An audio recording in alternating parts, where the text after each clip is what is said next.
Welcome Like, to the anniversary edition of the podcast. oh shit, anniversary? I didn't even know. Yeah, I know you didn't know. It's been 6 years, Holy and we've been shit. doing this 6 years. Yeah, Jesus. this is a long ass time. Fucking So awesome. yeah, I mean, I I guess so. I guess so. So let's get started on Monday Night Raw. Yeah, because this is 2 weeks away from Bash It Berlin. Yeah. It's shaping up nicely, I would say, back in Berlin. I'm gonna be honest with you, like it's not even underwhelming. It's just like whelming because it's not nothing there that I'm like, oh shit, I would really like, I really want to see this. It's just like, eh, You brought back that well. Oh shit. I want to see what else they add on into it and be like, oh, maybe that just spice it up. To me, it's just like, it's just a show. And the match they added during Raw, like that seems pretty spicy, but we'll get into that. Okay, so it starts off with Randy Orton, and he comes out and he's basically talking about how he's done this for years. He's this cool guy, and he's gonna beat Gunther, but then Gunther comes out and distracts him. But Ludwig Kaiser comes out and chop blocks Randy, and they lay him out, which sets up the match for later on in the night. I didn't think that was gonna be a match, to be honest with you. I thought they were just gonna lay him out. Nah, it had to be a match because he has to kill somebody to get the Gunther, and it's it's a thing. You can't make your challenger look weak going into a championship match.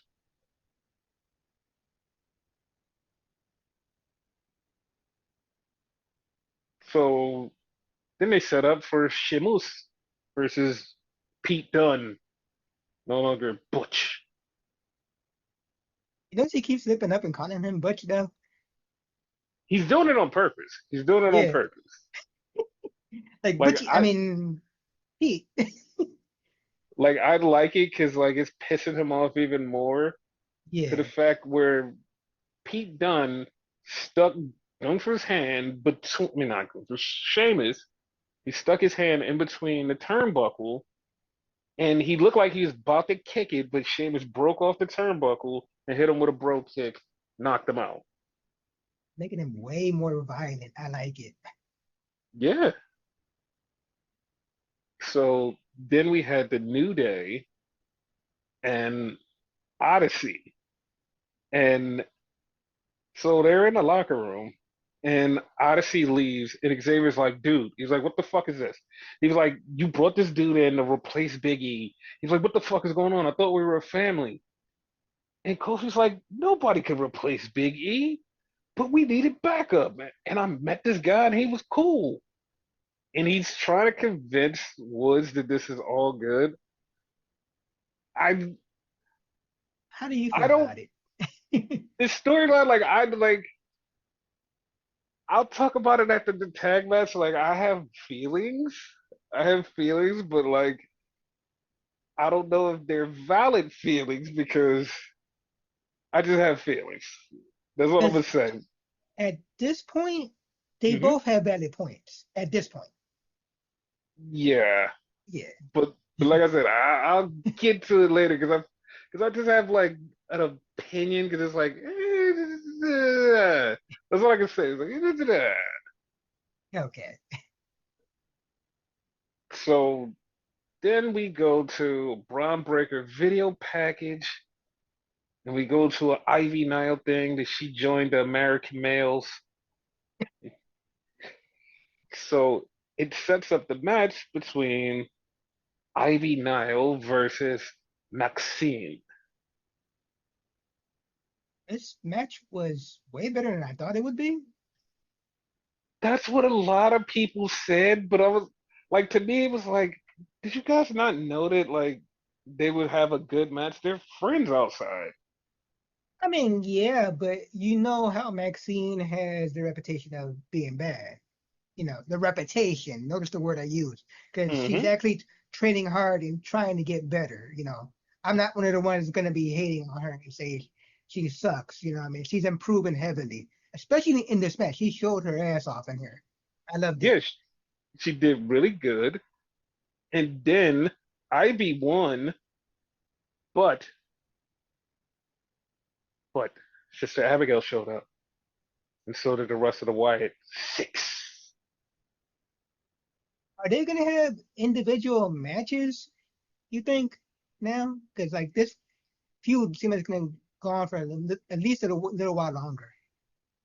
No, the feud is definitely going to go on because next week Uncle Howdy's going to take on Chad Gable because he attacked Chad Gable, Yeah, and we're definitely going to have Nikki Cross versus Ivy Nile. that's what I was thinking. So like this is gonna go on, but I feel like they're gonna have to move on to something different. They're gonna have to this Alpha Academy thing can't go on forever. It has to move on. Just Yeah. like the other feud that's been going on for way too long has to move on. Like it feels like I understand what WWE is trying to do, and this is the difference between the AEW storylines and the WWE storyline. And it's because the AEW storyline will have a story go on for this amount of time, but nobody will be on TV. And every time they come back to TV, you're like, wait, what the fuck? This is still going on. And you get angry because you think it's done, but it's a long term story. But the way they separate it, it's like, what the fuck? This is still going on. In WWE, you keep seeing it over and over again, and you realize how much of a what the fuck, this is still going on more Yeah. than AEW. Because when you see it, you're like, I thought this was over. What the fuck? This time you see it and it's like it's going week after week after week. It's building up the story, but you're like, I would rather be done with the story, please. Like they add layers. You're like, okay, we're adding layers. We're moving it along. It's like 3 weeks, and you're like, yeah, I'm done. The AEW thing would be like 3 months, and you're like, I'm done there too. Yeah.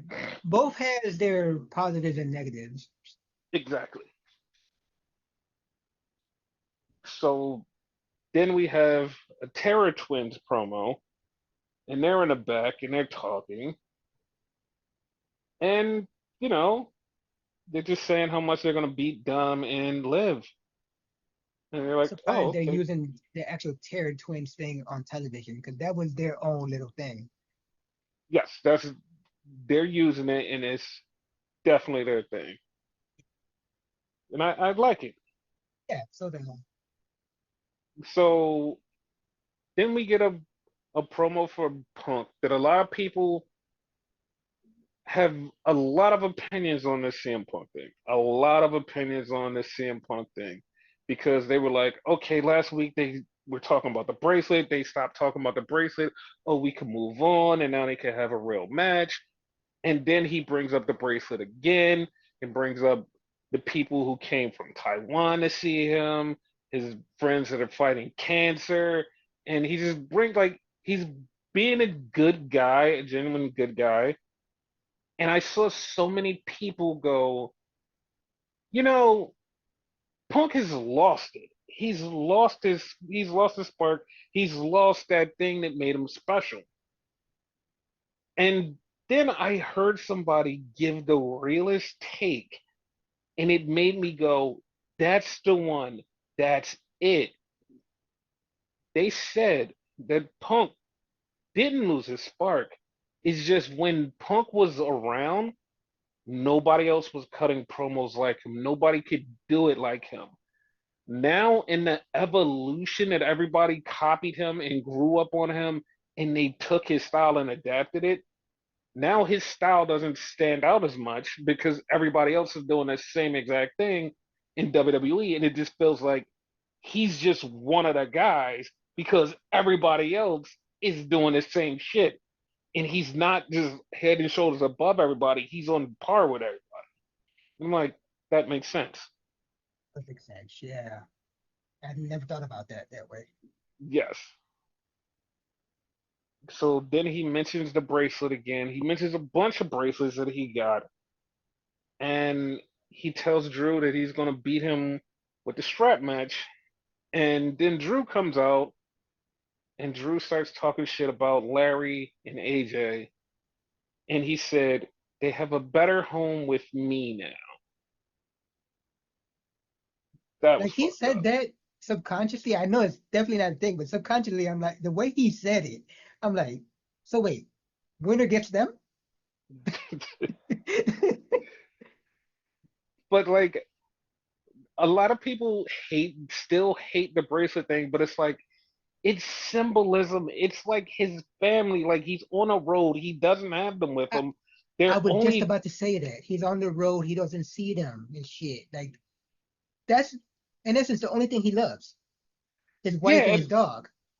yeah. I don't understand why people like they're like he's making too much of this bracelet. This bracelet is this, and it's like, bro, like it's literally symbolism of the family that I can't be with all the time. I have a bracelet to remind me of them, and it's still there. And it's like, why do you not get this? It's like I said, it's like a movie or like a comic book or something. It's like just a little thing that's like, hey, this thing exists. That's part of this larger story. Why can't we just accept it? It's like I don't understand. Like me myself, I have things that are like it would be trash to other people, but like they mean a lot to me. You know what I mean? So I understand them 100%. And that's that storyline. He actually cares about that bracelet. The bracelet itself on the show, I guarantee is fake. But yeah, I think people just want to bitch to bitch. You know, It's not. I don't think it's they want to bitch the bitch. I think it's they're overly critical of a lot of things WWE does. They're like, hey, we need to be critical because they're doing good, but we want to criticize them because that's what we get our money from criticizing WWE, and we're gonna poke fun at this bracelet because it just doesn't make sense to us. And everybody that says, "Oh, it doesn't make sense to us," is like you don't look at it in another lens. You look at it through straight up, "Oh, this is wrestling. This is straight up wrestling." And it's like you can look at it through other lens, like, "Hey, this is a movie. This is this. This is that." You're looking at it through other lens. Yes, there's wrestling there, but like this story beat is just a part of a larger issue that you're like, "Oh, I understand that." And like you said, you have things in your life that would look dumb to somebody else, but it means something to you, which yeah, everybody has, but you don't equate that to this bracelet because you're like, oh, it's just a bracelet. This makes no sense. Wrestling should make sense. And it's like, but you have something that you also like that means nothing to everybody else, means something to you. And if somebody took it, you would want to fight them. This would be a story. Why are we not equating these two things to a thing? It's just it's just maddening to me that people just always go out of their way to just like, hey, this thing that I don't get, I don't like it, so fuck it. Like Star Wars. Like I don't get women or women of color and just like LGBTQ people being in Star Wars, where it's like a thing that's not real and it's something in space that's not a place, but I don't like it. Hey, maybe the writing was really bad, but also you didn't have to be a dick about it and shit on it and get the show canceled. But hey, that's just me. Moving that's on. true. That is true. But Like, you used a great word, maddening, because that mentality actually gets me mad. I'm sorry if I'm harping on this. It just is something that pisses me off and whatever because like wrestling, like me and you, we kind of differ in things because I love more the storyline things or whatever. Hence, like the Uncle Howdy thing and whatever, right? mm-hmm, I like I guess you could say the storytelling, the fakeness of it, and mm-hmm, you like the more realism of it, right?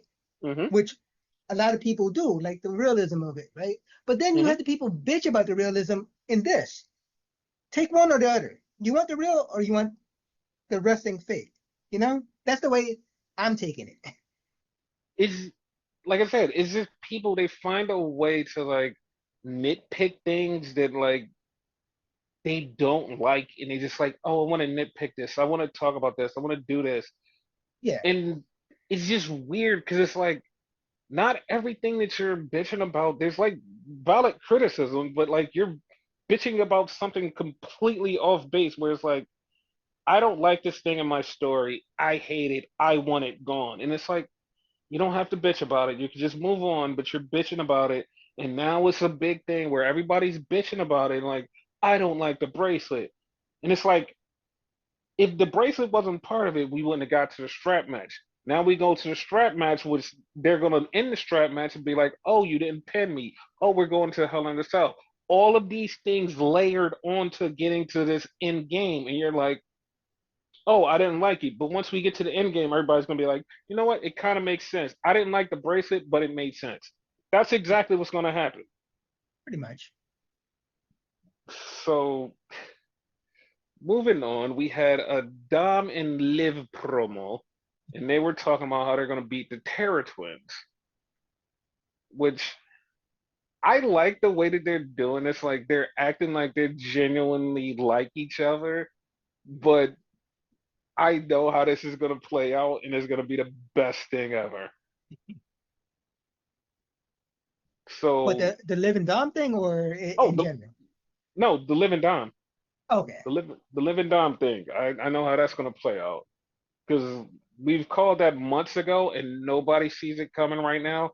And when it hits, it's gonna be the funniest thing because people will be like, "Wait, what the fuck?" I'm gonna be like, "Yeah, no, no, we called that." Yeah. So, and just like you called it last week with the final testicle versus Odyssey Jones and the New Day, you said Odyssey was gonna get the hot tag because he was gonna go tag one, but he tags Odyssey.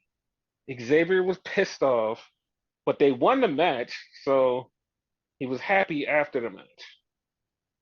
Question though about that spot though, right? Yes.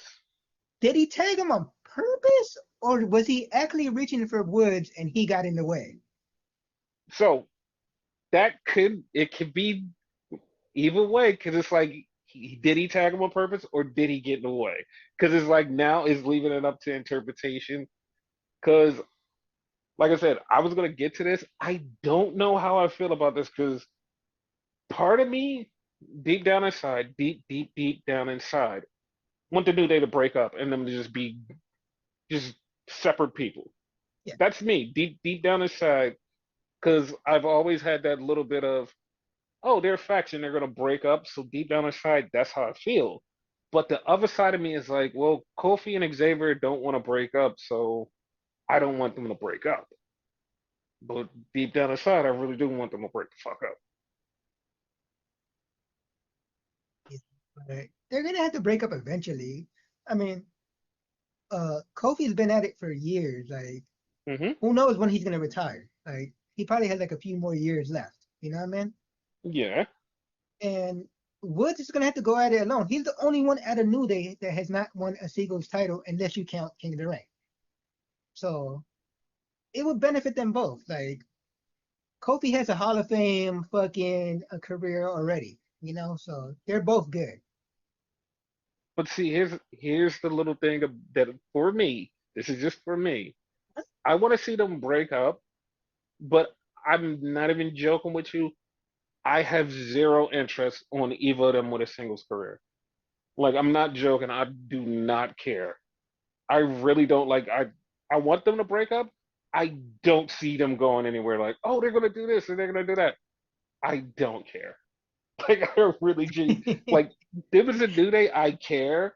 Them breaking up and doing singles thing. I don't give a shit. Like I'd be like, oh, okay, whatever. They did this. They might surprise me and be like, oh shit, Xavier did this, or oh shit, Kofi did this. But as of right now, it's like I just don't give a shit. I don't care. They break it up, might I'm like, ah, all right. it might be good. You never know. Like we'll see, we'll Yeah. see. So then we got another promo with the Terror Twins talking about how they're gonna kick Diamond Liv's ass because Damien has a match later on. So they're like, all right, cool. And that was a setup for a match later on. Okay, cool. I mean, yeah, Is what it is. yeah, because like the money match is Damien versus Finn, so this is just a stopgap. Yeah.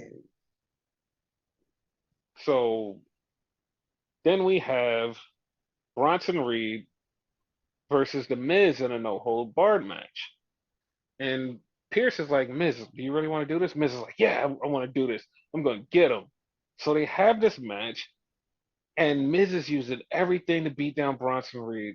But Bronson Reed starts kicking his ass, and then he goes for a tsunami, and then all of a sudden, here comes Braun Strowman bread. So many bronze in this fucking show. Yes. They're all in the same show too. So how do you feel about Braun Strowman bread versus Bronson Reed? Not a big fan of Strowman, but it might be a competitive match. Question mark? Listen, I just hope Bronson Reed beats Braun Strowman bread and puts him down. That's what I want. You foresee what's his face showing back up? Seth. No, not yet. Not Oh, yet. So then we had a Sheamus interview, and Ludwig Kaiser comes up and says, I'm not done with you, fella. And he's I'm all over it. just, yeah, I'm done with it. Like, I'm over this. Like, there's no reason for you to come back, but all right, sure. Then I don't care. Like So, I'm more okay with Sheamus versus Dunn than I am with Sheamus versus Ludwig. Like that should have been done. hmm. So then we have Dom walk into the ring. He gets kissed by Liv, and then we get an interview with Braun Breaker. Braun Breaker's getting interviewed by Kathy Kelly. She's like, Braun Breaker, what's next? And he's like, listen, I want to defend my title. So next week, there's going to be a tournament for number one contender for the IC title. And that's how we'll find out who I'm going to face. I'm like, okay.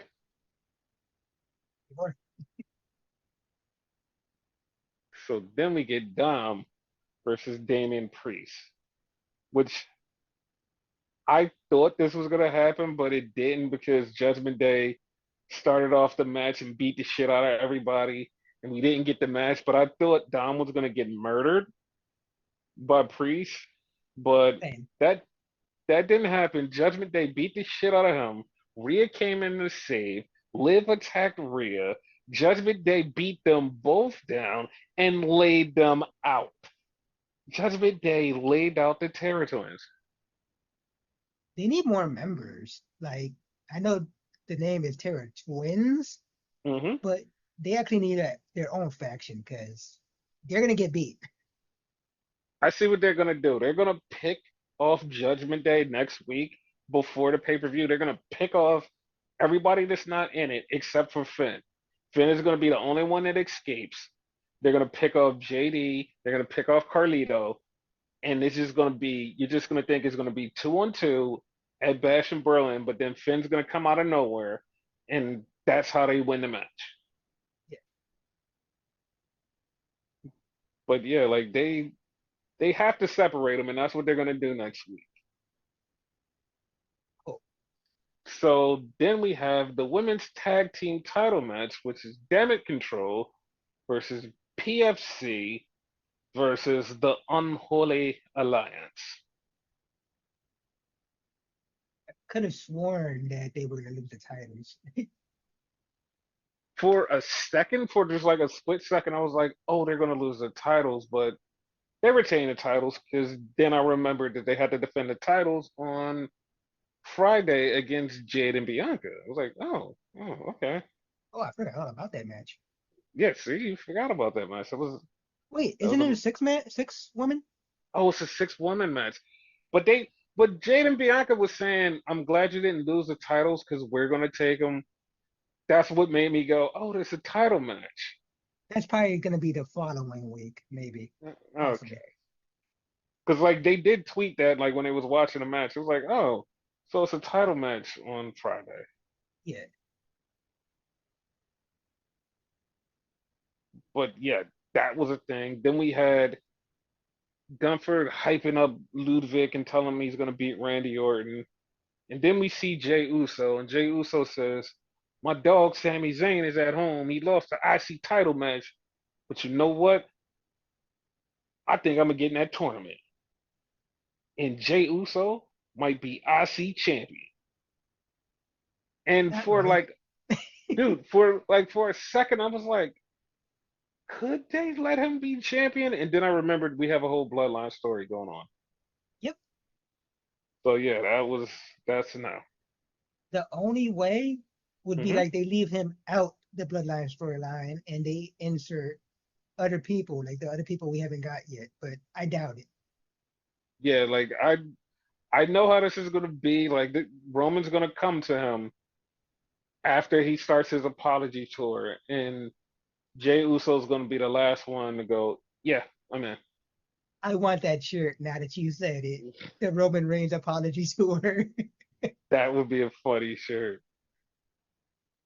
So then we had a video package, rest in peace. I mean, rest in peace, Pat. So What? yeah, What the fuck? yeah, he didn't die. No,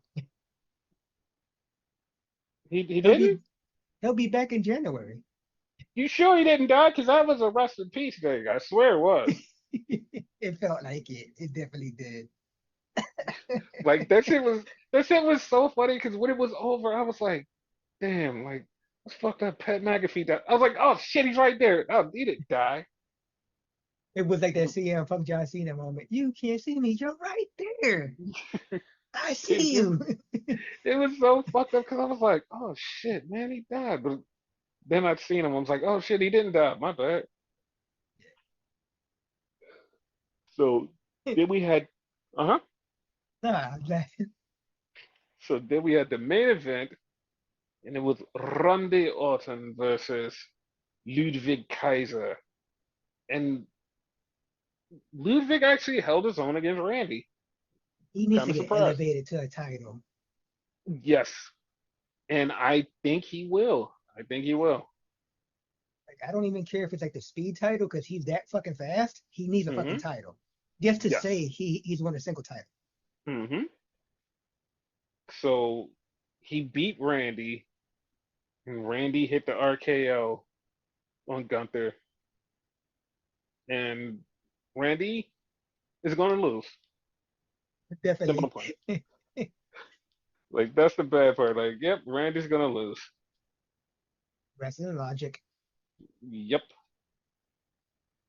So I mean, a that was a okay show. I'm not gonna say it's oh, it was a great show. It was a good show.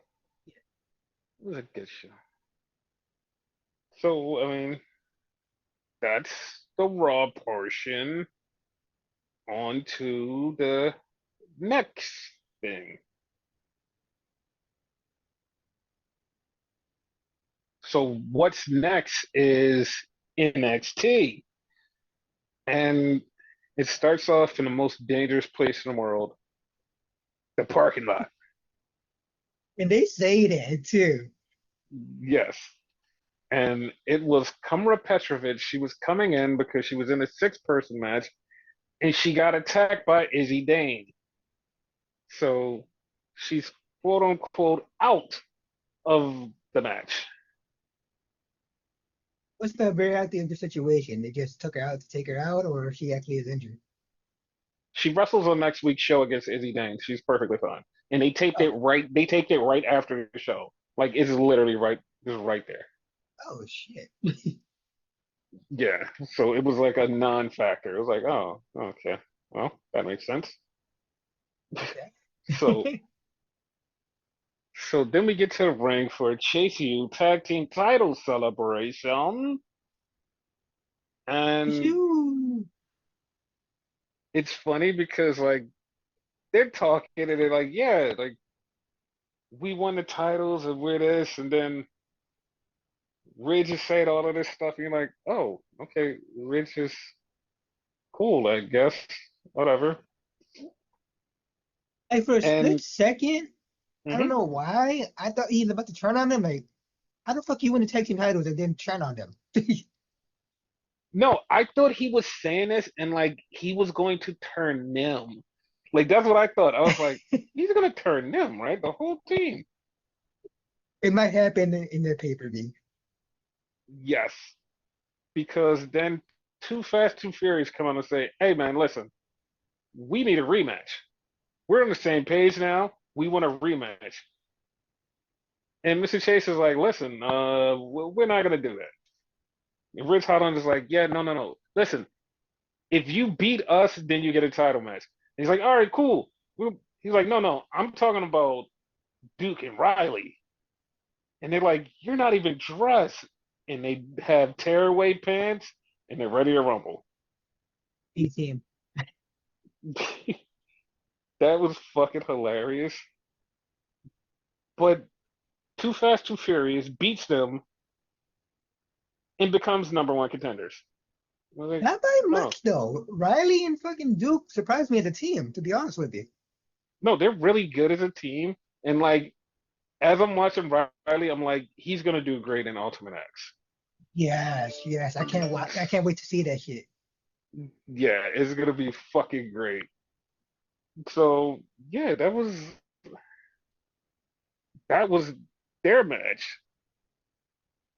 But like, holy shit. Then we had this thing, and I know a lot of people did not see this because they weren't paying attention. People were not paying attention to this. So Ava's talking to Izzy Dane, and they're right outside of the trainer's room because Herman Petrovich is back there. People did not pay attention to this. In the background of the trainer's room, Kalani Jordan is running around and she's tearing stuff down and she's jumping around and she's looking. Nobody paid attention to that. We No, find I out did. what was going. I Huh? did see it, but I didn't. One, Mm-hmm.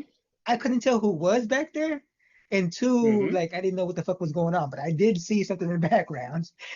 I was waiting for this So so you could tell me.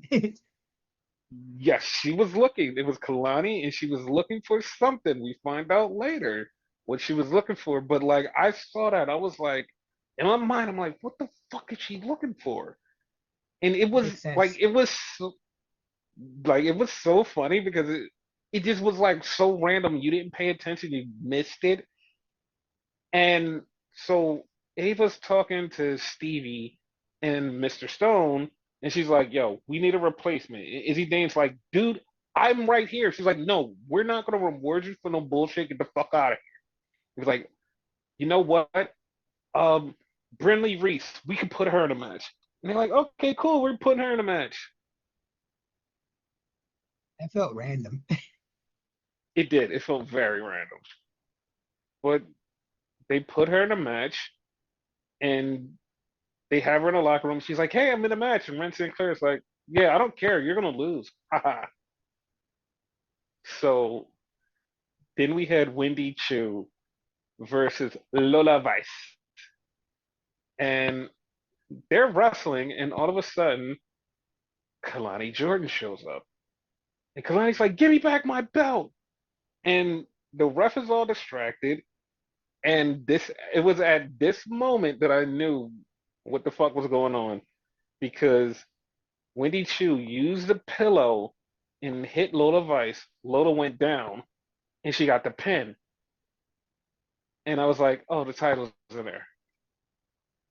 I still didn't know what the fuck was going on because since I didn't realize who was in the background at that last segment, I'm thinking like this is complete my thought. Is Kalani Hmm. and Wendy together? Like, what the fuck? Because like she cost her that match. I'm sorry, she cost her that match. Hmm. She did, Together? she But did, but yeah, they're not. And obviously. so that happens, and there's spoilers for next week's show. There's spoilers from next week's show that spills over from this angle. Now, I'm not gonna say if you listen to this podcast, you would be ahead of the game and be like, "Oh my God, I seen this coming." because I mentioned this in passing and joking weeks ago, and it may or may not be coming true next week. So yeah, that's all I'm gonna leave it at. We'll talk about it when we talk about it. So then we have Wesley, and Wesley is happy that he got rid of the guys, and he's going to win and become number one contender. And then Joe Gacy, I mean Joe Hendry, shows up on the other side and says, "You know what? I don't really care because I'm going to beat you and become number one contender. So who the hell cares?" And that's how they leave it and go to commercial break. So Kind of cool them talking to each other during that thing though. I mean, it was great. Like I actually didn't expect each one of them to hear each other, and it fucked me up. Yeah, I was like, okay. they need to do more of So that. yeah. So then we got a video package, and in this video package, something happened in this video package that made me scream. I was like, the fuck? Like, what? The, the fuck? Because it's Fallon Henley, and she's talking about all of these people coming up and stealing their spot, and all of these people are doing this thing, and we've been training for wrestling our whole life. And JC starts talking, and then all of a fucking sudden, they start showing pictures of JC and Fallon when they were younger as like training to be wrestlers, and I was like, "There's no fucking way, dude." Like this whole time, nobody has mentioned that they were friends and they knew each other way before this. Not one person. This has never came up in a story before. This is the first time this has came up. I was like, dude, I don't recall them even like interacting before this. Like even in like a feud when Fallon was a good guy. they did interact in a feud, but the thing is, they never brought up that they were close. It fucking popped the shit out of me because I was like, because the first picture they showed was like them being the trainees at NXT, and I was like, oh, okay. Then they start showing pictures of them younger and younger. They even have a picture of them with Terry Funk at this wrestling promotion that they were wrestling at, and I'm like, excuse me, they were friends. And then they said the only person that would listen to them was Jasmine Nix. And it's like, what? What? Like this whole thing blew my mind. And then when they said their fatal influence, and I was like, okay, that's cool. That name is Yeah. cool. Everything about that promo just had me was like, you know what? This is my new favorite faction in NXT. Fatal influence. That's it. Take notes, Fusion. I'm just saying. Yeah, that shit was awesome. Yeah. So So then technicality, like a Kevin Owens thing, 'cause remember like it was a promo saying that fucking Kevin Owens was a rookie and whatever. mhm. Technicality, they're not rookies. Yes, they're not rookies. They're not rookies. Okay. So then we have the women's gauntlet match. And I wanted this person to win. I wanted this person to win. I was like, I want you to win, but I don't think you're going to win. I want you to win. I really want you to win, but I don't think you're going to win. And she won. Jada Parker is now number one contender for the women's title. That came from left field for me because I could have sworn Winston Clare was going to win. Like, dude, like I wanted Jada to win because, like, I'm a fan of Jada, and I was like, yeah, I want her to win, but I don't think she's gonna win. But she won, and now she's gonna face Roxy for the title. Yeah. Okay, It'll be a good match. yes. So then we have Ethan Page, and Ego. he's talking, and Butch interrupts him. And Butch You called interrupts him him. Butch? And Pete Dunne interrupts him. And Pete Dunne is saying, I'm gonna be the person who beats you for the title. And Ethan Page is like, no, you're not. You got to win your match. That's the only way, and you're not going to win your match. So that's the thing. So, okay. Side note, that doesn't matter at all. Just hmm for our sake, he's still hmm Butch in the game. Oh, I guess so. Yeah, he's still Butch. So this thing happened, and this is the most randomest fucking shit in the fucking universe. Okay. So Ricky Starks lives in Texas. There is a streamer influencer gym that's in Texas. When the gym opened, Ricky Starks was training there because he was in Texas and he's an influencer, and there's a lot of streamers that watch him and, hey, we like wrestling. Hey, you can come to the gym, train.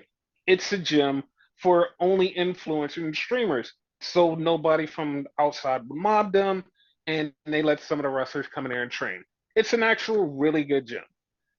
I forgot the And name of it. I know exactly what we're talking about because a friend of mine who's a streamer actually went there. and it's a thing. So it's been a thing, and like it's like, oh yeah, like it's a thing. So there was a streamer the other day. He's talking, and it was random because he's talking to another streamer, and he literally just goes, "Oh yeah," he's like, "That guy, that's Ricky Starks.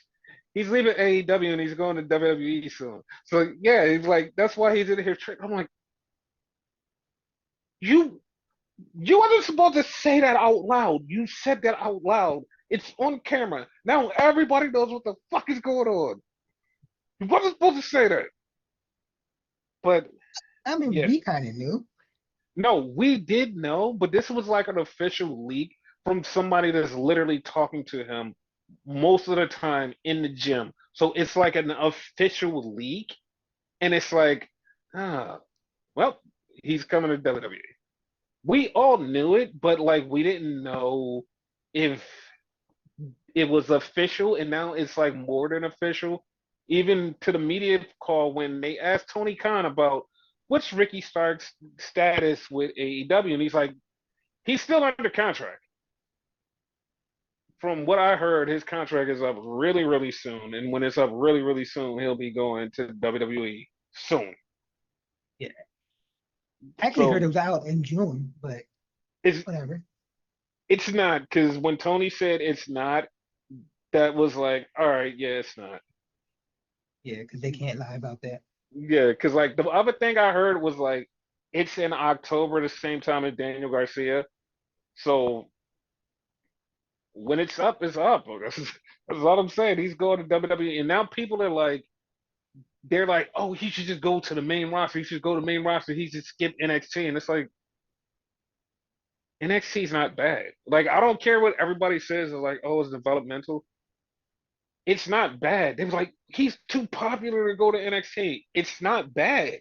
Like I it's was just about literally to not. ask, like, what's up with the discourse of like having to skip NXT? NXT a lot of times is better than the fucking main roster. AJ That's Styles said himself like he was upset when he went there because he actually wanted to go to NXT. dude, the Good Brothers are happy down there. Pete Dunne is happy down there. Like Yeah, all of these main rosters people, Mia Yim is happy coming down. Like these people love NXT. NXT has story. They have good wrestlers. Like it's their fucking pay-per-view matches are fucking AEW caliber, and no one can lie about that. I don't give a fuck what you say. They're AEW caliber because they are fucking bangers, and every time they're over, we're just like, holy shit.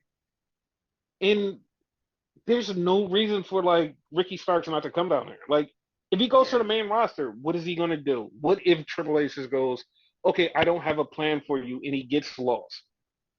And I know somebody's gonna be like, but you won't say that about Jay White. Jay White's a different animal than Ricky Starks. Like Ricky Starks can talk, Ricky Starks can wrestle, but if you send Ricky Starks to NXT, he will be Mello, Trick, he will be Johnny Gargano, he will be Adam Cole, all rolled into one and steal the fucking show every time he's out there to the point where you're like, you know what? I have to tune in to fucking NXT. They got Ricky Starks. They got Ethan Page. They got Delta. They got Julia. They got fucking Stephanie Vakir. They have everybody. It'll be to the point where you're just like, yeah, no, I'm watching NXT. I can skip the rest of the shit. That's how you will feel. Yeah. I'm telling And you.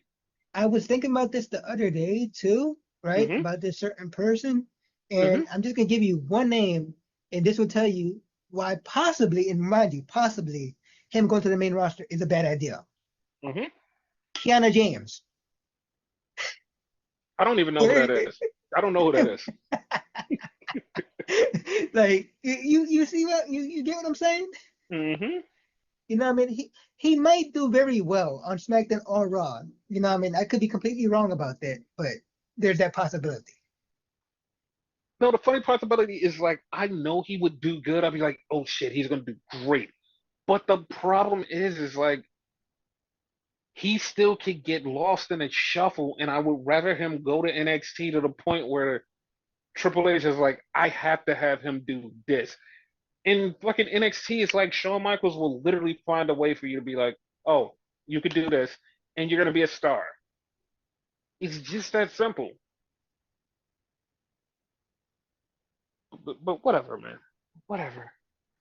Back to the show. Hank and Tank beat the Good Brothers. How the fuck did that happen, right?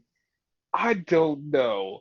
And then after the match, they go fuck with Vic Joseph, and Vic Joseph is like, "I need security," and security comes and messes with him. It is like security are cool with Tank and Hank because they all were security. You know that So, running joke we always do, like the security guards are always like the wrestlers and whatever, but like mm-hmm, they want to be in wrestlers later on. mm-hmm, That 100% happened here in this case. Like, what the fuck? yes. Now, here's something that I don't know how I feel about this because like this is weird. So Sean Spears is in the back, and he's walking, and he gets confronted by BBC. The camera goes down to the floor, and they take him behind this thing and attack him. You can't see exactly what's going on. And they attack him, and Sean Spears is holding his elbow on the ground. They come around a corner, and BBC is there with the chair. And then fucking Jensen shows up, and you're like, he's like, oh my God, they attacked me. And I'm like, did they attack you? Did they attack you, or did they just hit something and you just went down and pretending? Like to me, it's So, like this seems yeah. too convoluted. Like something's going on. Like I don't believe this for one moment. I You know think they're why with I don't Sean believe Spears. it? Mm-hmm. Because like right before the camera went down, right? Mm-hmm. By himself, he was beating their ass all by himself. So Yes. like all of a sudden the camera go down and oh, my arm, my arm. Like Yes. he's doing that so dude can smack and kick their ass. Yeah, this is crazy. It's Yeah. crazy. So they showed something that I was like way off base on this. Not off base because like I didn't think this was happening. I was just off base that this person would know what this thing was because Slipknot had a concert and Ava was at the concert rocking out. No, no, like of course she can love rock and roll, she can love that stuff. But I didn't think she, being so young, would know what Slipknot was. That's all I'm saying. Like I follow her on Instagram and like she mentioned it Hmm. and like how what a big fan she is of it and whatever. I'm like, okay, like that's great, but you're young. Yeah, because like I was just thinking the same thing. I'm like, you're young. Like, how do you know what Slipknot is? Like the fuck? So that was a thing. Then we had the No Quarter Catch crew with Ren Sinclair, and Charlie's trying to say what he's saying, and then Ren keeps cutting him off. And then he starts trying to say what he's going to say again, but Ren cuts him off again. And then she said, "It's not like you're going to have another challenger." And then all of a sudden, Obafemi shows up. I'm so sorry. That was my favorite line. My favorite line. Dude, so Obafemi says, "You know what? I have the championship, and it's more important than that thing, and I can take that thing." And then we have Tony D'Angelo show up in the family, and they beat the shit out of the No Quarter Catch crew, and Tony D'Angelo slams Obafemi. Called the match. I did not call him fucking slamming him. Oh Like, what no, the I fuck? no, I was all for it. I was like, that's gonna happen. I can't wait for that to happen. Like, So, wow. Like, they're about the same size, right? hmm so then all of the most weirdest things happen. So Ashanti D Adonis is welcome with girls, and they leave and go talk to the guy. I forgot his name. He's Percy Watson 2.0. I forgot his name. They start talking to him, and Javon Evans is back there. Then all of a sudden, Brent Sinclair comes up with the trophy and puts it there for Javon Evans to watch. And he's like, all right, I'll watch it. Then all of a sudden, here comes Gallus. And Gallus is like, we want the trophy. And Javon Evans is like, she told me to watch it. Then all of a sudden, here comes Cedric Alexander. And he's like, yeah, he's like, that's Uncle said. And I'm just like, okay, so much just happened right here in the span of 3 minutes. It wasn't even 3 minutes. It was like 30 seconds. Just so much happened at one time. I'm like, what the fuck is going on? But to make the 3 minute joke, like, did you just say 3 minutes? Because that's what it felt like. Yeah, yeah, it was like everything happened. So if I'm reading this correctly, Javon Evans will be going for the Heritage Cup eventually. And before that, him and Cedric are going to take on Gallus. Yeah. Okay. Like, see, this is exactly why people are like, oh, Ricky should move to the main roster. And I'm like, do you see all of the stuff? Like, there's people in storylines that shouldn't be in storylines. In storylines. You know how many Like, I'm storylines he could be in? Like, shit. exactly. So I remember the guy's name, which is Dion Lennox, and he takes off the glasses and becomes a person, and he fights Shanti Diadonis. And I'm not gonna remember Shanti, that. I'm gonna call him fucking Percy Watson Jr. I'm not gonna remember that. I'm telling you, in about 6 weeks, you'll remember. And Ashanti the Adonis beats him, but dude did put up a nice showing. But Ashanti beats him with a fucking super kick. It was this one spot. I forget exactly what it was, but he hmm tossed him up into the fucking air, and I'm like, oh, the man died.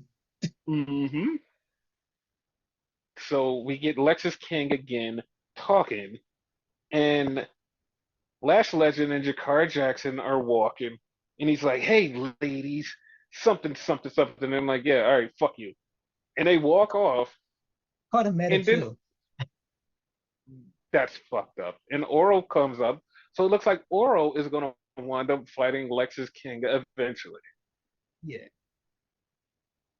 So then we had the number one contenders match, which was a three-way. And I'm not gonna lie, I knew it was gonna end this way. I just didn't expect the one thing to happen to fuck up this match. I knew it was Interference. gonna, yes, like I didn't expect the interference, but so we get to the end of the match, and Joe Hendry is about to win, and it's just Joe Hendry and Pete Dunne because Wesley got knocked out on the outside. So Joe Hendry and Pete Dunne are in the ring, and all of a sudden, Ethan Page distracts the referee, and he's distracting him because Joe Hendry is about to win, and he doesn't want to face Joe Hendry. So he's distracting him, but all of a sudden, here comes Trick out of nowhere, and that was the thing that fucked me up. Trick came out of nowhere and fucked up Pete Dunne and gave Joe Hendry the win. Joe Hendry got the win, so Joe Hendry is number one contender. So Joe Hendry versus Ethan Page, which I'm excited about just for the ending of that match. He's going to take on Ethan Page for the world title, but as they're right about to go off, Wesley is standing on the outside like, damn, I lost. Wesley gets attacked. Damn, that's fucked up because he got attacked by Zachary Wentz.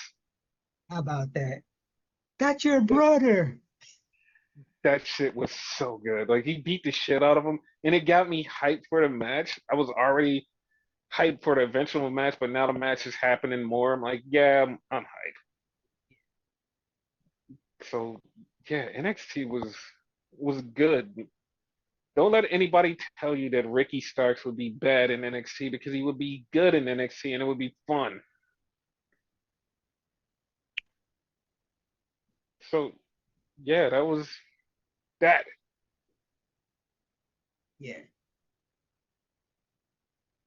So yeah, next we have to talk about Dynamite and things to do with Dynamite and the pay-per-view that's coming up this weekend. I kind of forgot God, it was this weekend. wow, that's fucked up. Because this week, you know how like the week prior or whatever it felt like a go home show. This one didn't. Yeah, I told you it wasn't like it was either gonna be a great Grow Home show or it was just gonna fucking suck. And this one was it was something. Yeah, I didn't think it felt like a go home show to me. It just felt a little flat. Like or whatever. Like Yeah, just a show, as you would say. yeah. And it started off with a contract signing between Mercedes Monet and Britt Baker. Now, I'm not saying anything, but did you feel like Britt Baker was not into this at all? Like she was completely checked out? Yeah, yeah.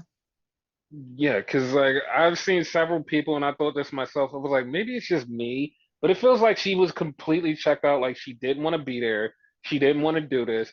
She just felt completely checked out. With that said, she won the fucking back and forth though, but you could tell like it was something about her cadence or something.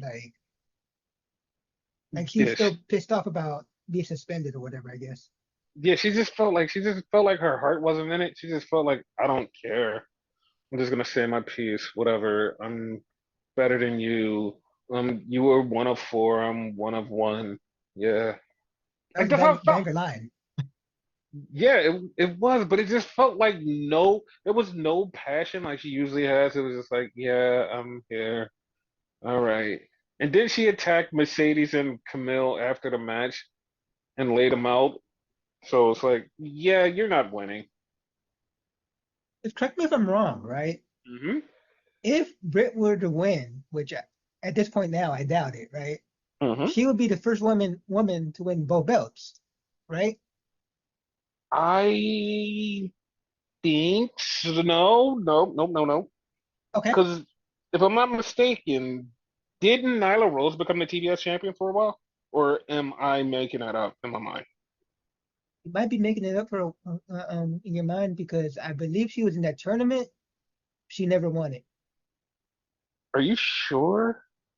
No, I'm not, but like it doesn't sound right to me. Like you remember shit better than me, so Yeah, because I swear to God she was in it. I swear she was in it. yeah, no, she was in the tournament.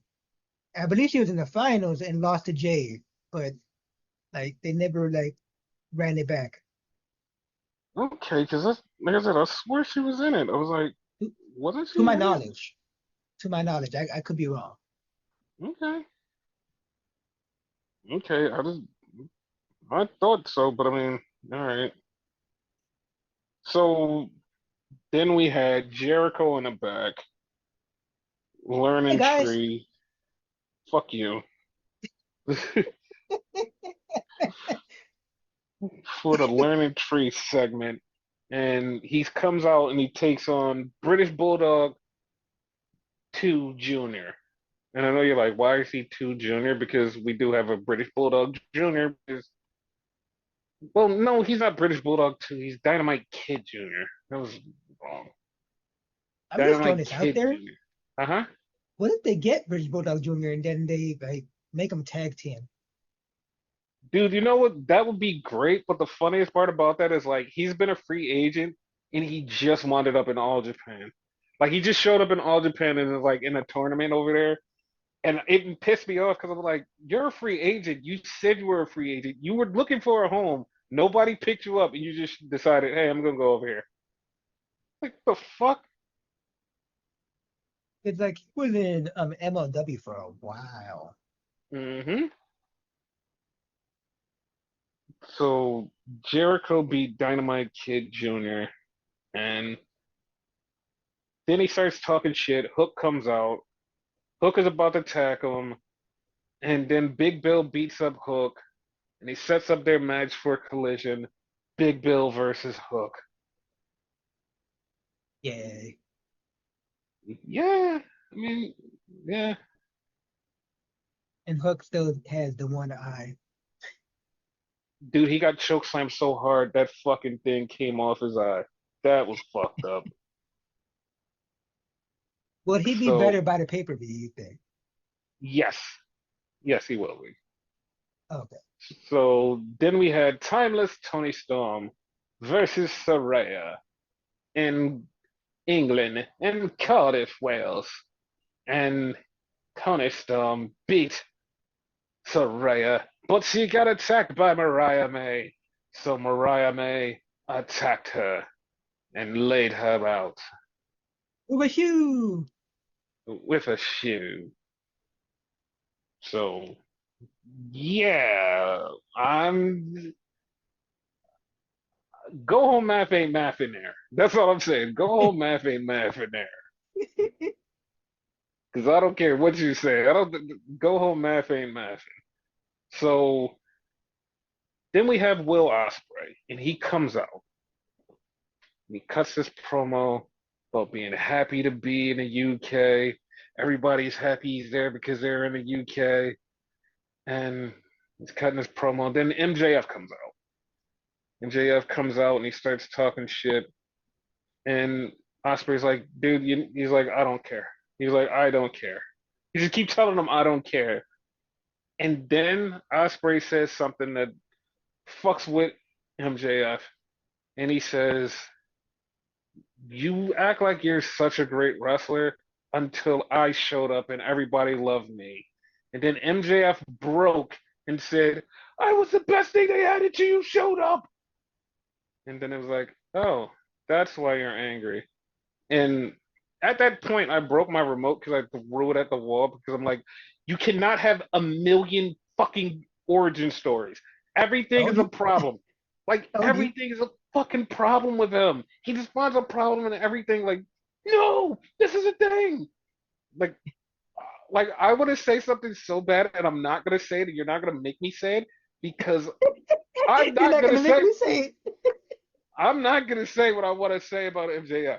But I'm just gonna leave it at that.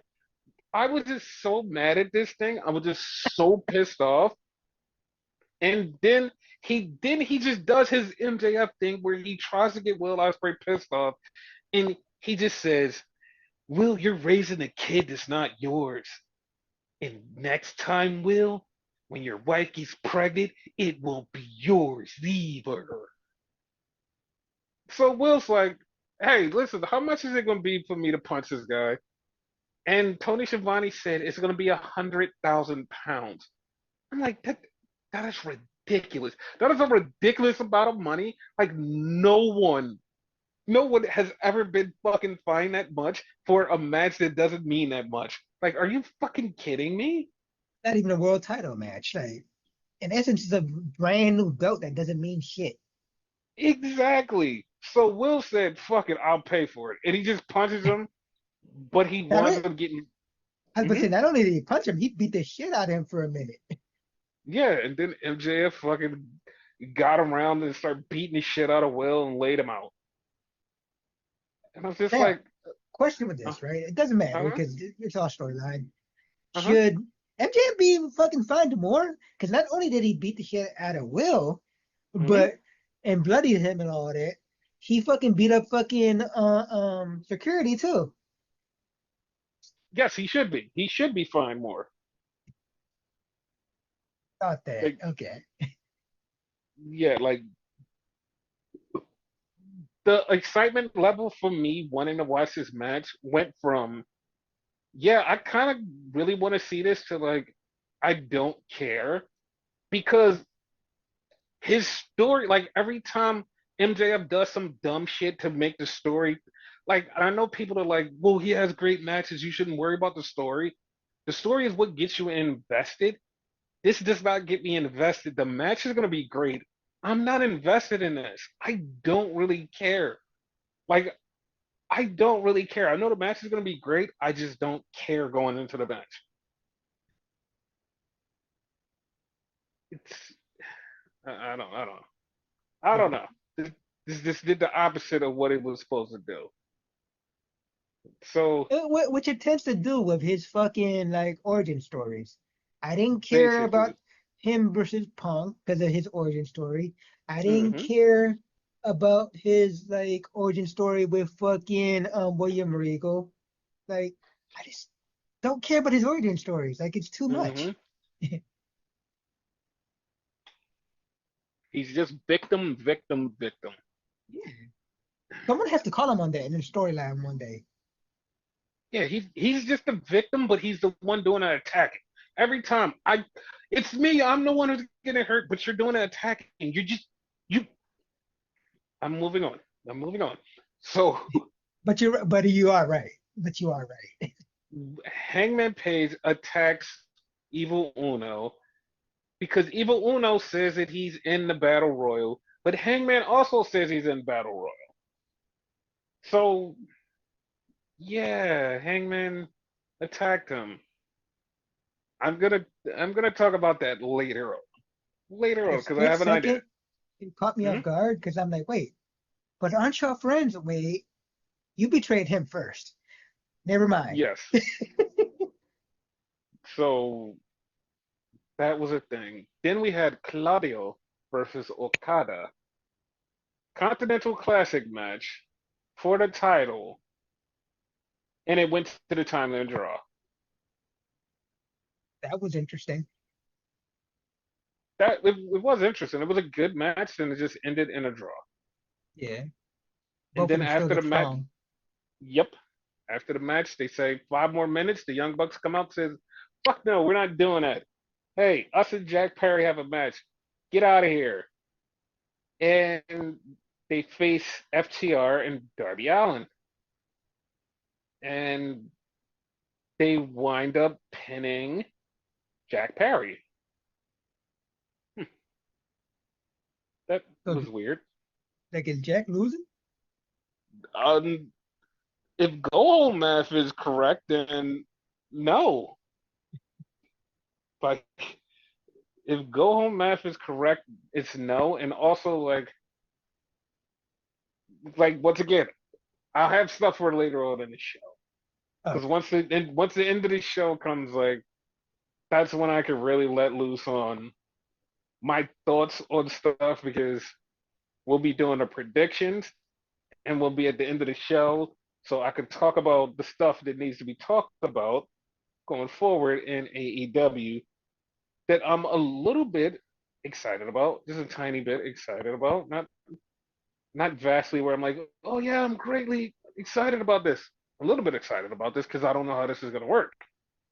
Un poquito, like I would So say. yes. So then we have Nigel McGuinness introduce Swerve because he's moderating this thing. So Swerve comes out, Swerve's there, and Swerve starts talking. Everybody's hyped up for Swerve. And then Nigel eventually gets to bring out Bryan Danielson. So he brings him out, and Bryan Danielson is wearing the exact shirt that he wore when he retired in WWE. I thought that looked familiar. I couldn't put my finger on it. Yes, it was the same exact shirt. And Bryan Danielson gave the knee to Swerve, laid him out, and then he had the crowd do the yes chant because Bryan said he's going to be the champion. And they did the yes chant. So Again. Wrestling logic, he's losing. Okay. We're going to go with the predictions. We're gonna go with the predictions, Yes, and sir. I will give my answer to the predictions. So Chris Statlander and Stokely versus Willow and Ishii at the Chris, pay-per-view. Okay, who do you think is winning? Chris and Stokely, because of Hmm. shenanigans. Okay, I agree with you. I totally agree with you. Yeah. So then we have the Casino Gauntlet. And the winner of this match gets a title shot in the future. They didn't say exactly when, they said in the future. Didn't say exactly when. I know when, but they didn't say exactly when. I don't even know who are in it. So as Hmm. of right now, I'm gonna go Hmm. with Hangman because as of right now, that's what makes sense. Hmm. So, so yeah.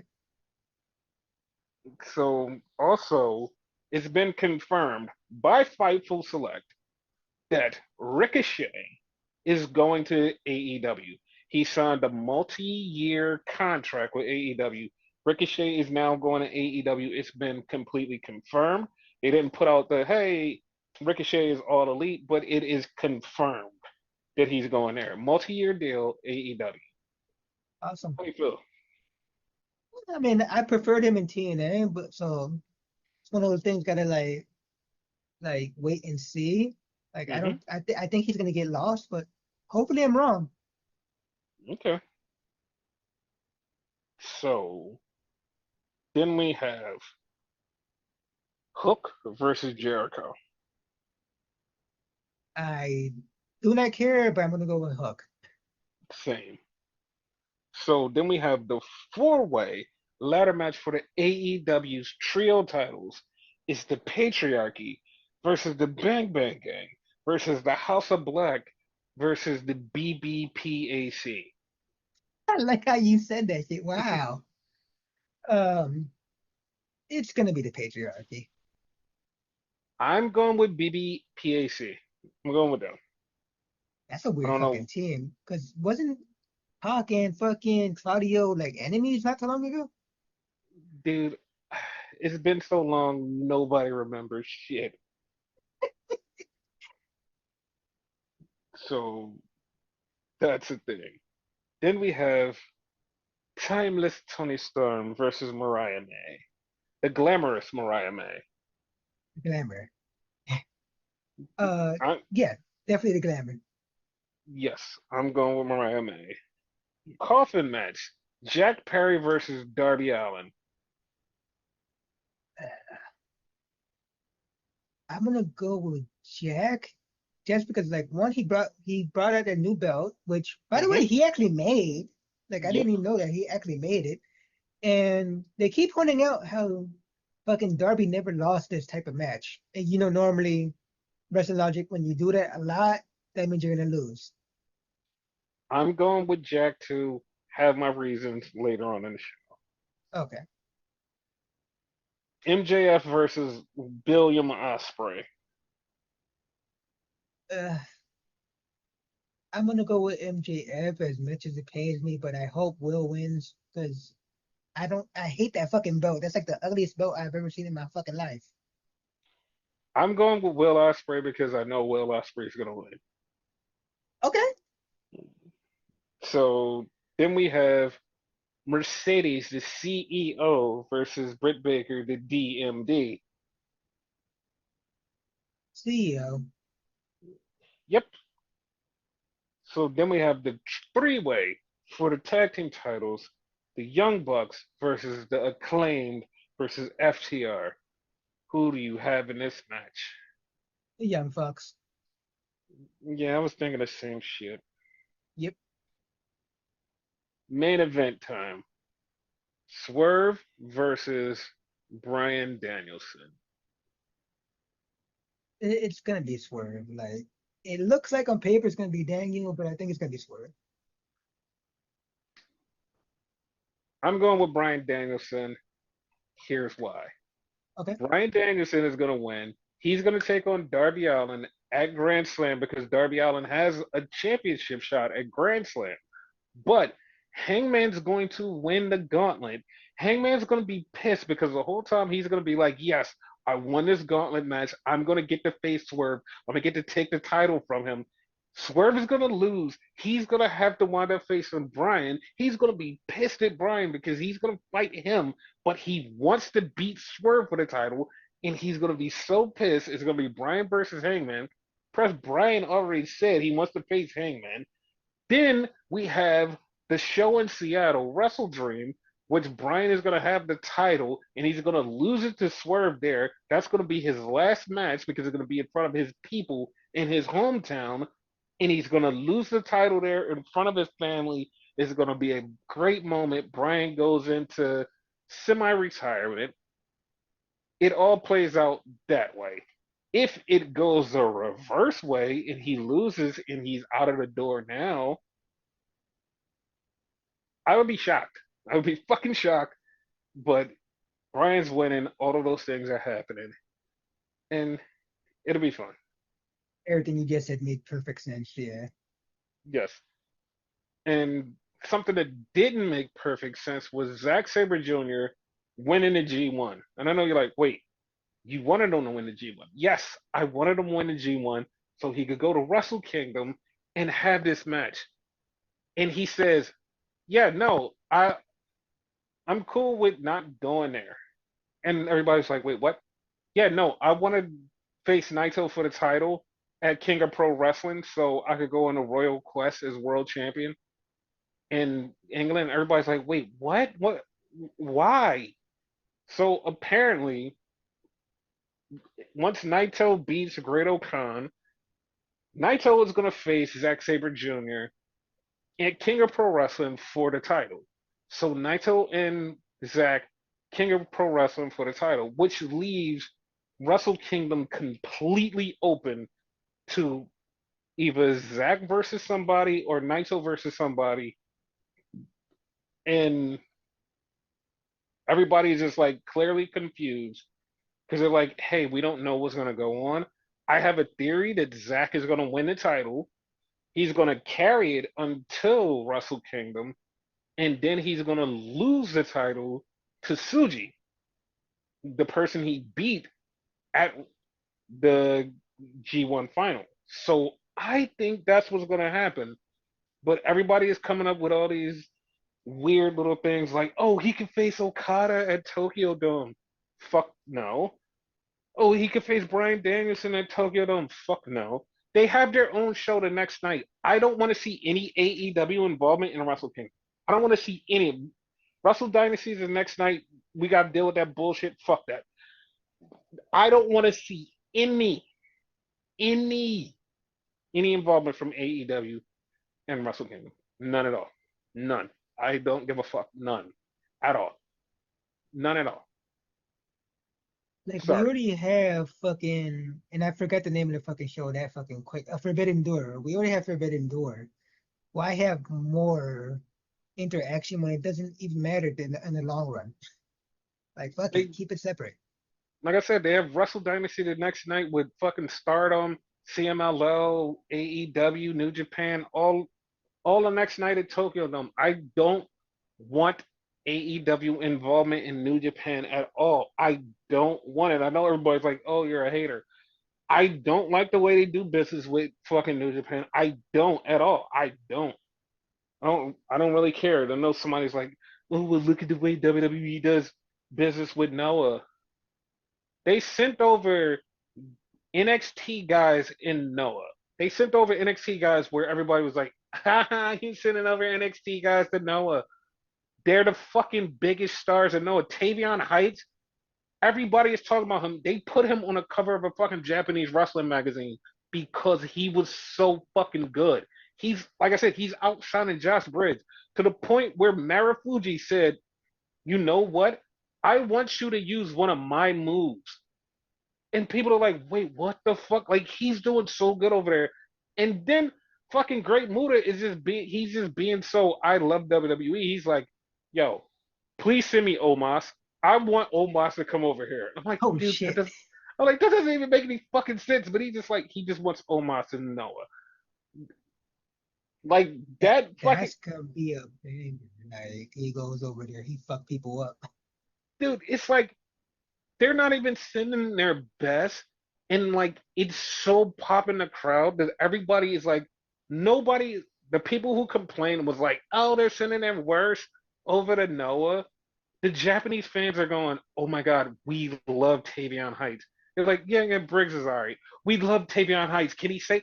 They literally, somebody in fucking Japanese Twitter was like, yo, whoever this guy is, can he stay here? Like, I know he's a WWE guy, but I want him to stay here. That's how good he is. And it's like, you don't get that from the fucking New Japan AEW side. And I know somebody's like, oh, what about Takeshita? Takeshita's from DDT. Like Takeshita walks into fucking New Japan, everybody goes, "Oh, that's the dude from DDT. We've been watching him from years." Not, "Oh, that's the guy from AEW." They go, "That's the guy from DDT." Like, I'm sorry, like you can say what you want. Like he wrestles more in DDT than he does anywhere else. Like you can't tell me that, "Oh my God, like he's an AEW guy." No, he's a DDT guy that went to AEW and said after the fucking G1, he was like, you know what? I would love to come back to New Japan and wrestle. He's like, I love it here. He was like, this has always been my dream. Even though I was in DDT, I always wanted to wrestle here. It's like, yeah, like He's also see, about to wrestle somewhere else too. I forget his name right now, but the guy that was in charge of TNA that got fired, he's making his own company and Takeshita's supposed to go over there. I don't know how long, Scott but he's supposed to Demore. be going to Scott Demore. Yes, him. And Maple Leaf I, Wrestling, I believe it's called. yes, it is. So I have an idea because just of that involvement, I have this weird feeling that he might be doing an AEW collab because on Chris Van Vliet, he was the one going, "Oh, the AEW involvement was so great for TNA. We were doing sellouts, we were doing this. It was one of the best times in TNA. It was so great." And then somebody's gonna be like, see, there it goes. And it's like, no, you have to remember Scott D'Amore was out before the WWE involvement ever took place, so he never got to interact with them. He Yeah, was gone. The WWE thing happened after him. So he doesn't know how this works. He doesn't know how anything happened. He just knows the AEW stuff. He doesn't know what's going on now. He doesn't even care what's going on now because he's not there and he hates the company now. he So doesn't have perspective. exactly. So to me, it's like I'm only championing the shit that I know because I want to work with them in the future. Yeah, And it's like, and then seeing Takeshita go over there and Moro and Nello is going to be commentating. So it's like, yeah, that's just kind of feeling like it's going to have an AEW involvement eventually. So, yeah, I wish him well though. Like he did TNA good when he was there. I do too. Somebody wants him to be Ring of Honor, like creative in charge. And I'm like, all right, cool. So, I mean, that's that's cool. That's cool. Yep. But I mean, they're up north, and the north is in NXT, but they're also up north. But yeah, so that's basically it. Oh, the AEW deal, the TV deal. Okay. Everything, everything I've learned about this TV deal in the last 2 weeks have made me want to bash my head in because it's been uh this, that. I'm gonna be honest. I don't care about their TV deal. I'm so pissed off because I literally have this one thing, and I'm like, and it's not even a max. It's not even a max thing because like I champion for that. But it's this one thing that's pissing me the fuck off, and like I don't care what anybody says because if you're not listening, you're dumb. I don't want them on WB. And I know they're like, oh, you don't want them to be on television. Dude, go to fucking Amazon Prime. Go somewhere else. Like, everybody's like, oh, David Zaslav and them are cool. David Zaslav and Tony are cool. Dude, the fucking the fucking money people want Zaslav out. They're like, you're losing money for the fucking company. He's fucking actively destroying WBD. Like he's destroying WBD. I've been saying this for a while. I said every time something bad happens to WBD, I say this. Tony needs to leave. Tony needs to fucking leave. Tony's like, no, I'm staying. I'm like, Tony, you should leave. This isn't going to end well. Leave. The only good thing that I can see coming from this is Tony gets the bag, gets his big bag from them. WBD crumbles. He goes somewhere else and gets another bag. So he got two bags and be like, hey, look, I got two bags. That's the only good thing I see coming from this. I just want them to go to a different television network and be profitable somewhere else because I have no fucking faith in WBD.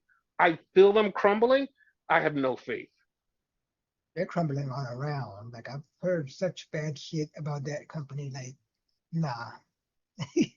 Like every time I turn around, everybody, like all my friends that are in the industry, is like, dude, you will not believe some of the fucking shit that you keep hearing about WBD. I'm like, dude, it is fucking failing. And everybody's like, oh, everybody's gonna be mad when AEW goes to WBD. Yes, I'm going to be mad because I'm afraid that WBD is going to crumble. Like they killed off a whole fucking network because they just felt like, eh, fuck it. They killed off Cartoon Network and just said, fuck it. Hey, you want to watch stuff on Cartoon Network? You have to go to the app. And some of that stuff may be on here and it may not. Oh, also the creators that like made stuff, we don't care about you, so we're not putting your stuff on the app, so people have to find it somewhere else.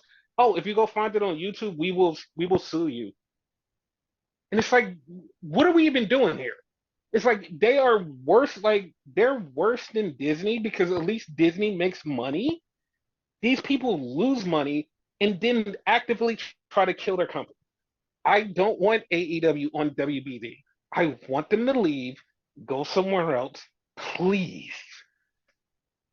If not, this company is gonna die. Yes. Do you have any last thoughts before we go on our anniversary episode? Happy anniversary.